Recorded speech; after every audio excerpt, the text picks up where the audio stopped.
Welcome, I'm Paul Hunt. This is a special interview produced for download by Aspermont Media for Energy News. ASX-listed Empire Energy is a pioneer in the world-class Beetaloo Basin, which sits in the Northern Territory. The Australian government has been bullishly encouraging explorers to find new oil and gas reserves within the basin, citing the need for fresh gas supply for domestic and international markets, as well as securing Australia's declining fuel reservations. All this puts Empire Energy, listed as EEG, in an enviable position compared to many of its peers. Empire holds a massive 14 million acres of exploration leases throughout the region. It drilled its first well last year, encountering not just gas, but liquids. Empire Managing Director Alex Underwood says his company is on the cusp of transformation. Alex, welcome to the program. Thank you, Paul. Great to be here. We last talked in the final quarter of 2020. A lot of progress has been made since then.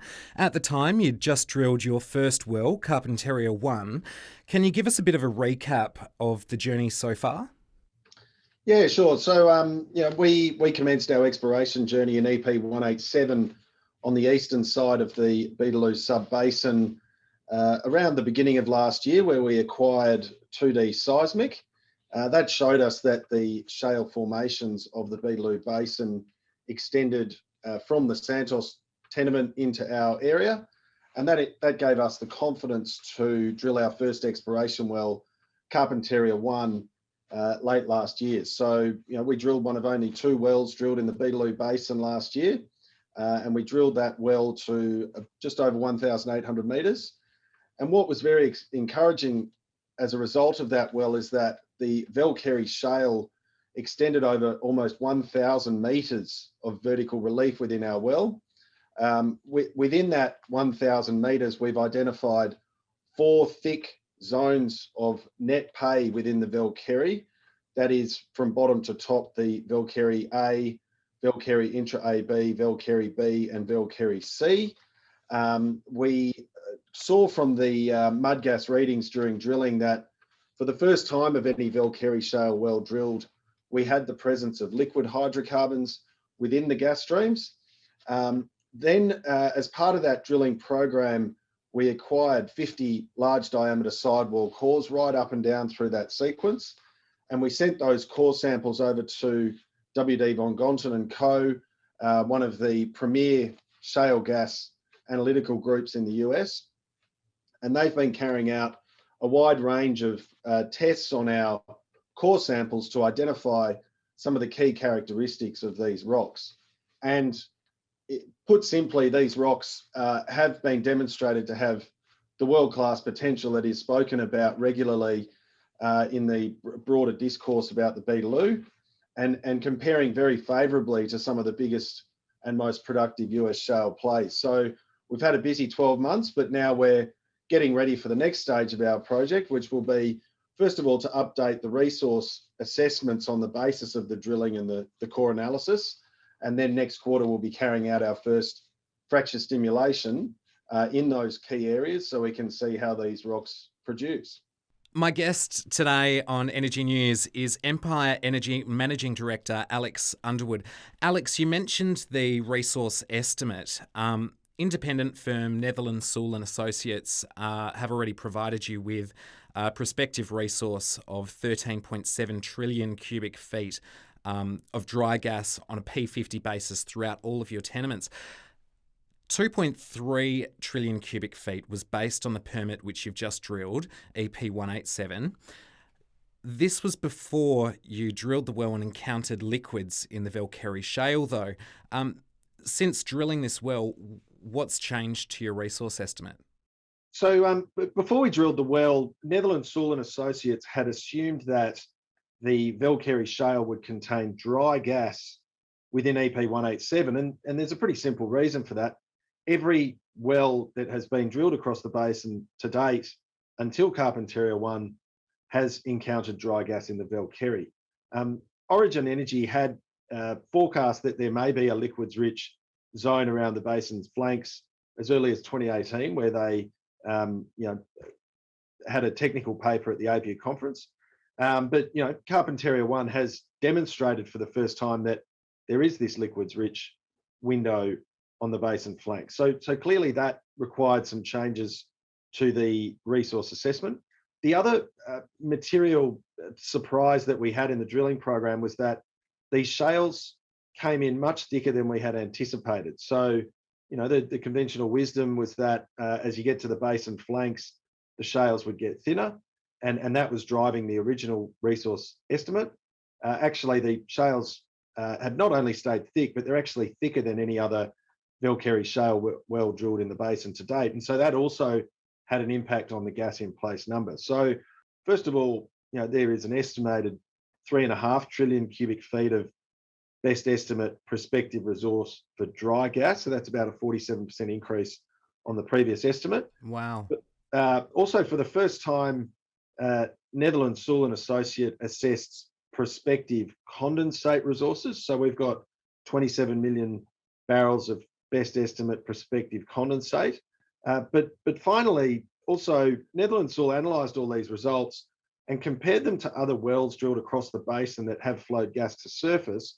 And they formed an assessment that there are clearly movable hydrocarbons within 187, and therefore they booked a contingent or discovered gas resource for the first time. It's only over a very small subset of the acreage in the immediate vicinity of the Carpentaria 1 wells. So they've booked 3 2C drilling locations and a total of 5 3C drilling locations. And they've come up with a 41 BCF of gas 2C contingent resource and 86 BCF of 3C contingent gas resource. So these are quite substantial numbers. Clearly we have to walk before we run, and we're going to start off by looking to start getting gas into existing pipeline infrastructure, including the infrastructure that goes right through our tenement. But longer term, resources of this scale in our tenement and those neighbouring us in the Beetaloo, have substantial potential not only for helping to ease supply constraints on Australia's east coast, but ultimately for LNG export. For those who may not be familiar with how resources are booked and exactly what, say, 2C or 3C mean, can you give us a brief explanation of what that means? Yeah, sure. So basically you start off with prospective or undiscovered resource, and that's really an estimate of what the recoverable resource might be pre-drilling. One of the key goals of our drilling program was to encounter these shales, which we did successfully. Once you make a discovery, which essentially under the Petroleum Resource Management System requirements is a demonstration of movable hydrocarbons, then you can move from prospective or undiscovered resource to contingent or discovered resource. The reason it's called a contingent resource is that there remain some contingencies to ultimately booking proved and probable reserves, which is economically extracted reserves. And for us, the main contingency really focuses on flow rate. So can we generate sufficient flow rates from the drilling of horizontal wells to recover that capital investment and also make a return for shareholders? And there are also some other contingencies such as signing gas sales agreement and access to market, which is all part of our de-risking process that we're working on. Let's look at the forward work program now. You're going to be fracking and then flow testing the Carpentaria 1 well this year, is that right? Yeah, that's right. So we are at the very, very final stages of an approval process to carry out the fracture stimulation of Carpentaria 1. We've also carried out all of our traditional owner consultation processes. We went out to Borroloola in November last year and updated the traditional owners of this land on what we're going to be doing. I'm really pleased with the level of understanding that traditional owners have around a lot of the technical issues and risks and mitigants. And we think it's really important to bring them along on our journey with us. The government approval processes are reaching their final stages now. And, we expect to be the first company this year to take a frac spread up to the basin and carry out the fracture stimulation of Carpentaria 1 and flow testing to commence in Q2. So what will the flow tests show you? Yeah, sure. So basically, again, going back to our work with W.D. von Gonten, what we're doing now is we are modelling all of the key characteristics of these rocks in the 4 key zones of prospectivity that we have identified. That will also help us understand how to carry out fracture stimulation, to optimise the frac design and to get a good fracture stimulation away. Essentially, what you're trying to do is get a nice it's called a dendritic frac. So essentially, getting those fractures to spread nicely out across the target zone, so you can open up those pathways for production. Once that modelling work is done, we will then know where to land the stimulation stages, and it's most likely that we'll do a 4-stage frac. So open up the A, the intra-AB, the B, and the C. And then there's a process of dewatering. So a lot of water gets injected as part of the fracture stimulation, and it takes a period of time, probably around 4 weeks, for that water to flow back. And then we'll start to see the unrestricted gas flows and liquid hydrocarbon flows from those zones. So, it's the key goals of the program are, first of all, to flow gas to surface.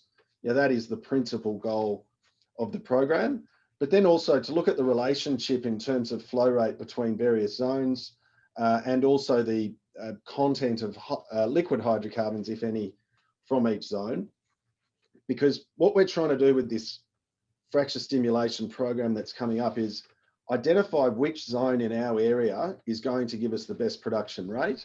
And the reason we want to know that is that the next stage in our program will be to take these vertical wells horizontal into those most prospective zones and put a larger number of fracture stimulation stages into the most productive zones.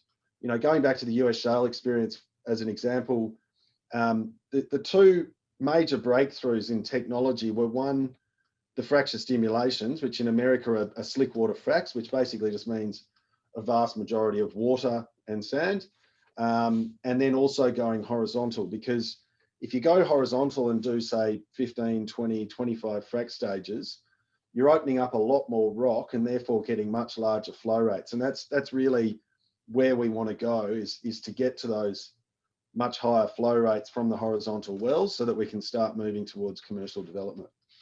Will that frac program be an expensive initial program?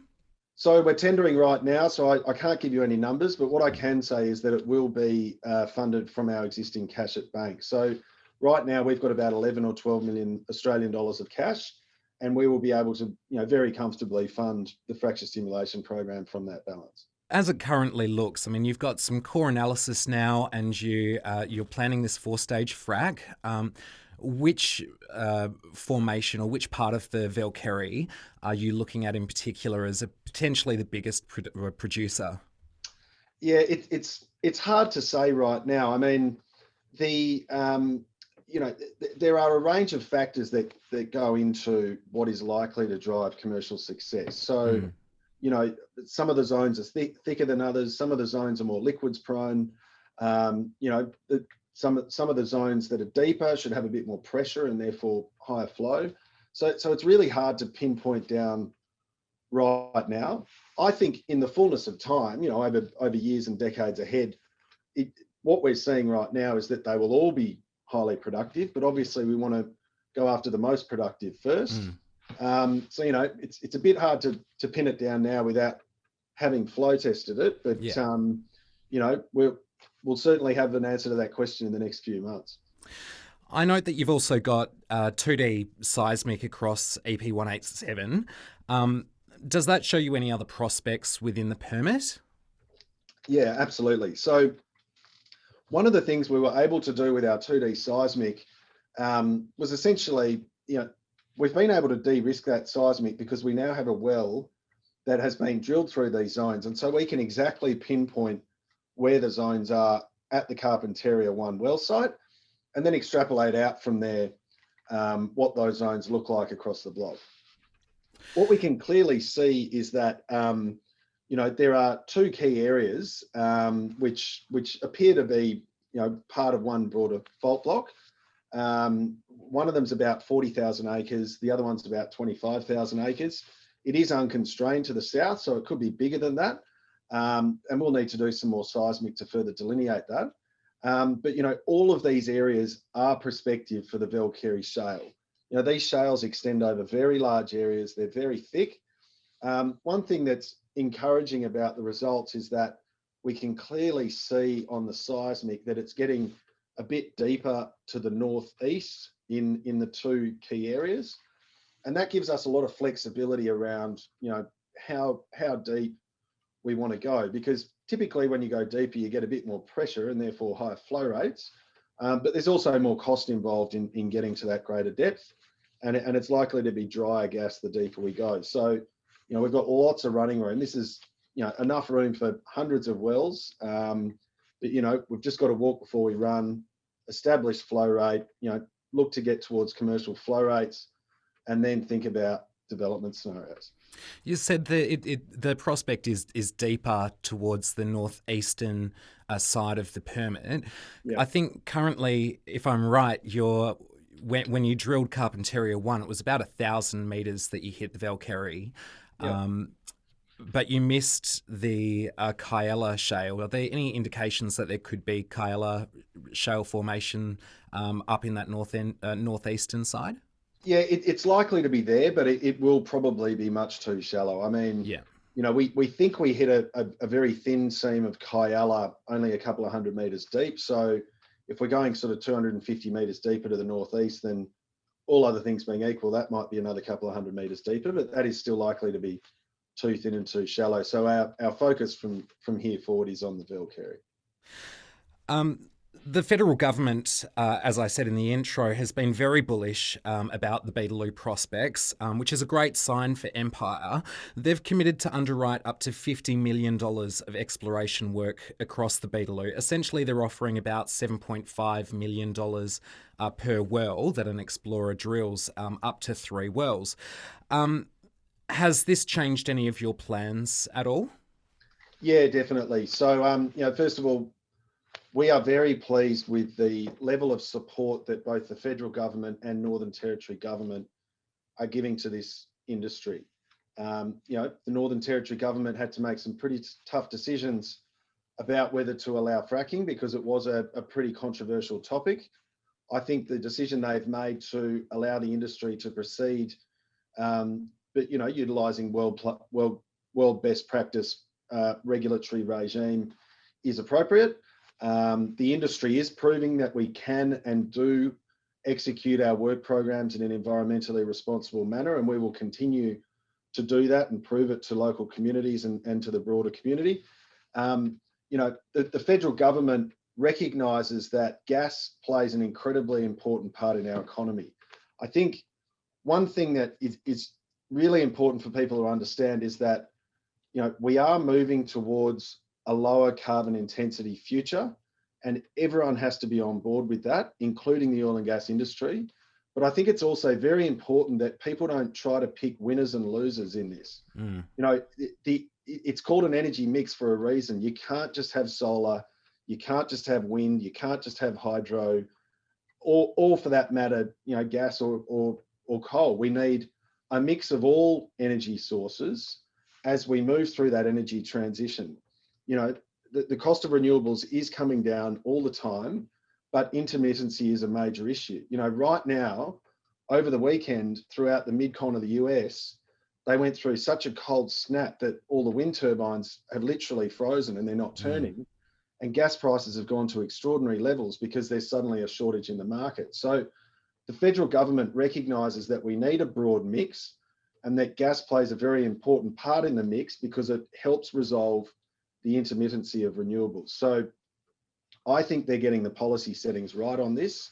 The $50 million drilling subsidy program is specifically designed to accelerate the Beetaloo Basin moving into commercial production. We are firm believers in moving into commercial production as quickly as possible. We, as a small company, have to be very nimble and have to drive towards cash flow as quickly as possible. so that we can sustain our operations through cash flow as opposed to raising more equity or joint venturing. And that's a big focus of ours. So we will definitely be applying for this federal government program. We're also working on an early commercialisation strategy. So, while the basin is remote and it is infrastructure constrained, it's not stranded gas. There is a pipeline through the basin. There are local markets for gas. And we think as a small company that's looking to monetize our production early, we are very well placed to look to early commercialisation opportunities. You talk about ASAP commercialisation, getting some revenue in there without having to go back to the market necessarily. How does that work? And I guess that's an initial phase development. Am I right?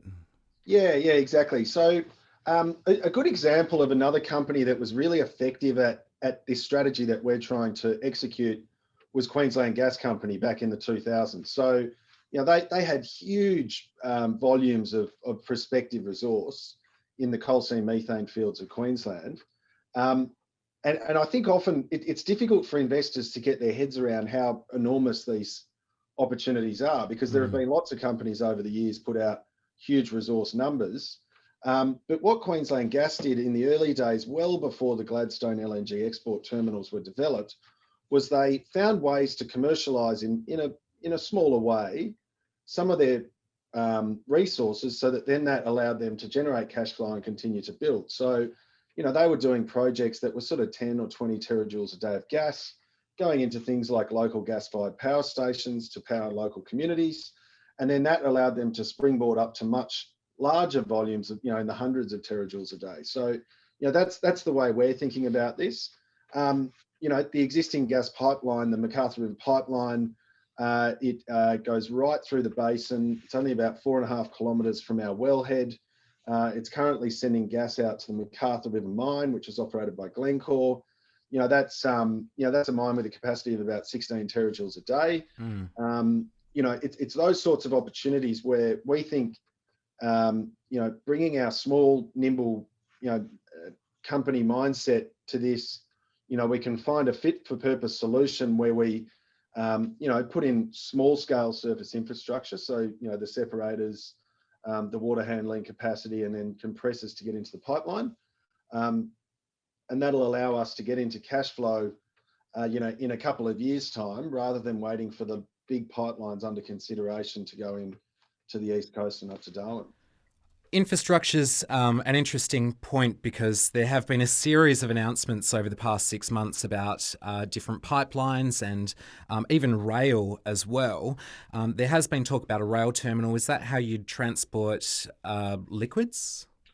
Yeah, so again, we need to see what proportion of liquids we produce, and also what their chemical composition is. So, are we looking at more ethane and propane, or are we looking at the butanes and pentanes and beyond, in order to work out what our surface infrastructure facilities might look like? But, in the case that the composition of liquids is large enough, we foresee that the initial production methodology for that would be that you would separate the liquids from the gas, put the gas in a pipeline, and then send the liquids along the Carpentaria Highway back to Tennant Creek, which is on the rail line up to Darwin. It all depends on what the volumes look like eventually. If they get big enough, not just from us, but also from others around the basin, such as Origin, who are clearly also interested in liquids potential, then that may justify further pipeline development in future up to Darwin. But a lot remains to be seen on that yet. Yeah. One point I would make as well is that the Northern Territory government is very supportive of further industrial development out of Darwin, so that value can be added to hydrocarbon molecules in Darwin rather than exporting raw products. So that could mean, downstream manufacturing, petrochemicals and so on and so forth. And again, it really comes down to what sort of volumes we're looking at as to what sort of infrastructure development would be justified. Australia's east coast is looking at a supply shortfall in the next 5 years. It's interesting because I noted an Energy Quest report maybe a couple of months ago that said it might be okay if there were two import terminals and Narrabri, Santos's Narrabri came online. But what does demand look like to Empire? I mean, having import terminals is still not a clear, sure thing at all. But where do you see this going? Again, it's all about the mix, right? So Mm. the most important thing is that barriers to new supply have to be continually reduced to allow the animal spirits of entrepreneurship to take these risks on, exploring new basins, developing new basins, maximising the potential of existing basins. I think a lot of those barriers are coming down finally. So, New South Wales being, allowing the development of Narrabri, Victoria, lifting its ban on onshore exploration drilling. Obviously, before that, the Northern Territory lifting the fracking moratorium. Um, you know, LNG import terminals are likely to have a place. I foresee in decades ahead, all over Asia, there will Mm. be LNG import terminals.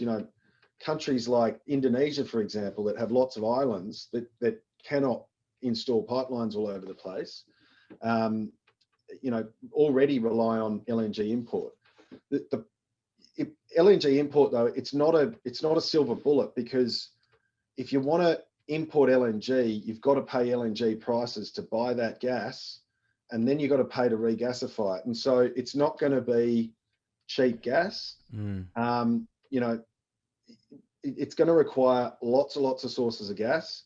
And, the exciting thing about the Beetaloo is that it is a long way from the East Coast demand centres, but it's not so far away if the industry can prove up enough resource. So, I think the biggest challenge in terms of pipeline infrastructure to connect the Beetaloo to the East Coast is all around how big do you make the pipes? Because if you make a 1 BCF a day pipe versus, say, a 200 MCF a day pipe, a 200 million cubic feet a day pipe, the 1 BCF a day pipe inherently has lower costs per unit because it's moving more gas to amortize that investment cost. So what we as an industry need to do is prove up as much resource as possible so that the pipeline companies can underwrite bigger pipeline construction, and that'll bring down unit cost into the East Coast.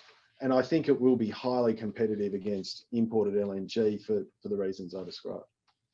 Last year was a bit of a roller coaster for the oil and gas sector quite broadly. While many other energy companies took major hits to their share price and market cap and other financials, Empire actually came out on top and has been performing quite well. And I kind of want to ask you what your outlook for 2021 is. Yeah, so I mean, we did go into the downturn relatively well positioned. We went through a recapitalisation program in 2018 and 2019. We sold off non-core assets. We dramatically reduced our debt balances. We increased our cash balances. So we went into it pretty well positioned. Having said that, it was still a pretty wild time. I mean, I remember oil going to negative $40 a barrel in the US. As you said, gas prices hitting 25-year lows, LNG prices into Asia going to record lows. And our share price took a major hit along with everyone else. But, fortunately, we're in a position that, with a pretty well-funded balance sheet, we didn't have to raise money at depressed prices or anything like that. So, we were able to ride the storm, and that gave us the courage to keep pushing forward on our work programs. It's always difficult to crystal ball and work out where oil prices and gas prices may go in the future.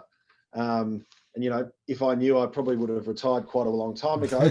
But, I think that there are a couple of key themes here, though. So first of all, there is chronic underinvestment in the oil and gas industry right now. So, over 10 years ago, the amount of capex in the oil sector, for example, that was required to keep production going and keeping the world well supplied was about $900 billion per year globally. We are now down well below half that. A lot of that's driven by low recent oil prices, significant balance sheet distress in companies like the US shale operators, but also significant distress around the world. So, OPEC countries need much higher oil prices to balance their budgets, for example. So, the oil price always lags the capex, and the capex is chronically short. Yes, we're going through a global energy transition, but major countries in the Eastern Hemisphere, such as China and India, are growing rapidly and are going to need a lot of oil going forward. So I think, and also with US dollar weakness as a result of, these incredibly accommodative monetary policy programs around the world, I see upward pressure on oil prices. In terms of LNG and gas, which is really what is most important to Empire and its shareholders, there are new sources of LNG being sanctioned. The Qataris are making some massive investments in new capacity. But again, LNG in Asia, it's very similar to gas in Australia. It's the perfect transition fuel. It's going to be needed for decades.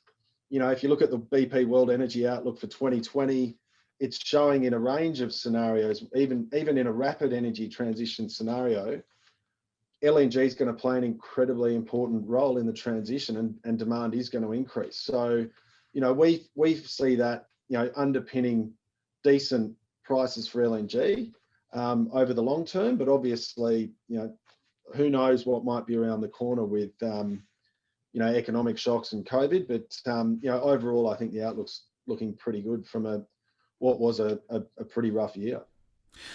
Well, for Empire, you've got the East Coast market, you've got LNG exports potentially, but there was also an interesting conversation had last year between the Northern Territory government and stakeholders about a potential manufacturing industry boom in the Northern Territory. Is that something you see happening?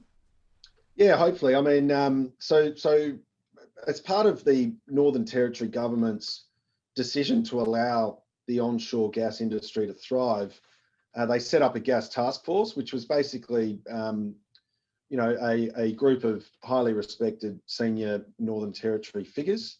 And the gas task force policy or mandate was to work out ways to maximise the value of the industry to Northern Territorians.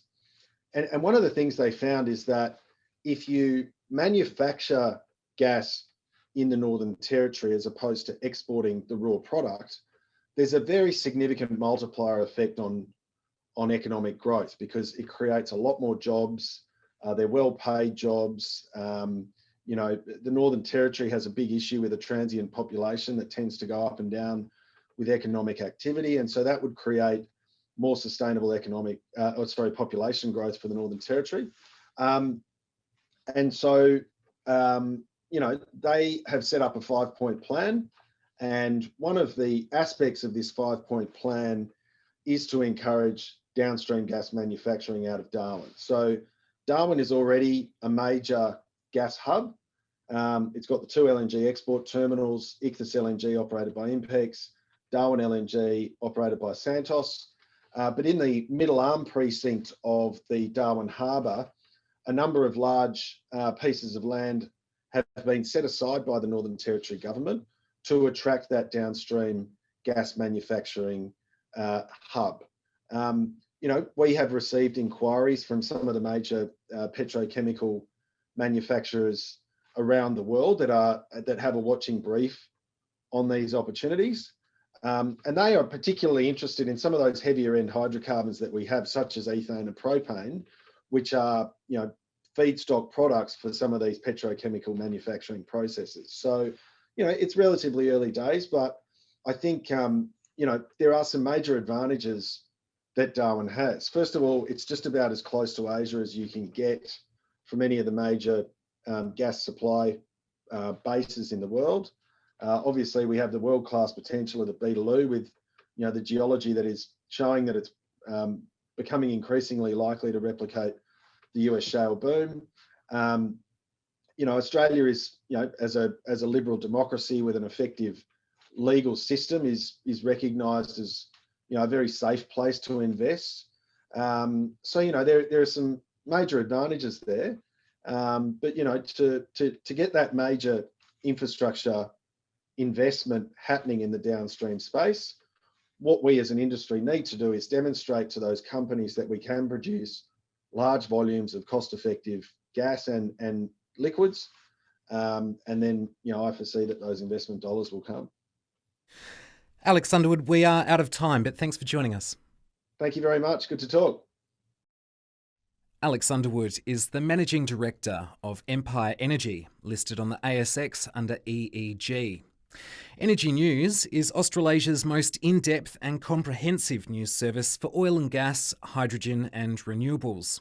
You can find out more about our region's energy markets, operations and policy changes, along with stories covering law, technology, workforce changes and more at energynewsbulletin.net. This podcast was produced by Aspermont Limited, News for Business.